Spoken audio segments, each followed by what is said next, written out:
আসসালামু আলাইকুম বন্ধুরা, আজকের ভিডিওর মূল আলোচ্য বিষয় হলো বাংলাদেশ সেনাবাহিনী অফিসার ক্যাডেট পদে যে সার্কুলার ছাড়ছে তা নিয়ে আলোচনা করা। চলুন দেখে নেওয়া যাক কী কী যোগ্যতা লাগবে। যোগ্যতা বয়স 18 থেকে 23 হতে হবে এবং উচ্চতা পুরুষের ক্ষেত্রে 5 ফুট 4, মহিলাদের 5 ফুট 1।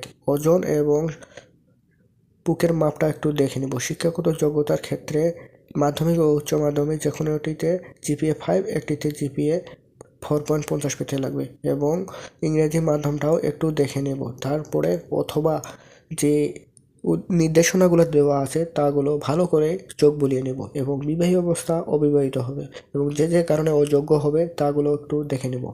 তারপর আবেদন প্রক্রিয়া দেখে নেওয়া যাক। আবেদন করার জন্য জয়েন আর্মি মেইল ওয়েবসাইটে গিয়ে আবেদন করতে হবে। নগদ ও বিকাশ দিয়ে পেমেন্ট করতে পারবো। 1000 করে 2000 টাকা পেমেন্ট করতে হবে। পেমেন্ট করতে গিয়ে কোনো সমস্যার সম্মুখীন হলে এই নাম্বারের মাধ্যমে সমস্যার সমাধান করা যাবে। তারপর নির্বাচন প্রক্রিয়া মৌখিক ও স্বাস্থ্য পরীক্ষা হবে। তা উত্তীর্ণ হওয়ার পর লিখিত পরীক্ষা হবে। বাংলা, ইংরেজি, সাধারণ গণিত ও সাধারণ জ্ঞান পরীক্ষা হবে। তা উত্তীর্ণ হওয়ার পর চূড়ান্ত পরীক্ষা হবে। চূড়ান্ত পরীক্ষায় উত্তীর্ণ হওয়ার পর নির্বাচন ও যোগদানপত্র দেওয়া হবে। যোগদানপত্র পেলে আপনি একজন বাংলাদেশ আর্মি হিসেবে যোগদান করতে পারবেন এবং বিশেষ নির্দেশনাটাই একটু দেখে নেব। সর্বশেষ তারিখটা দেখে নেব। তারিখ থেকে আবেদন করতে হবে।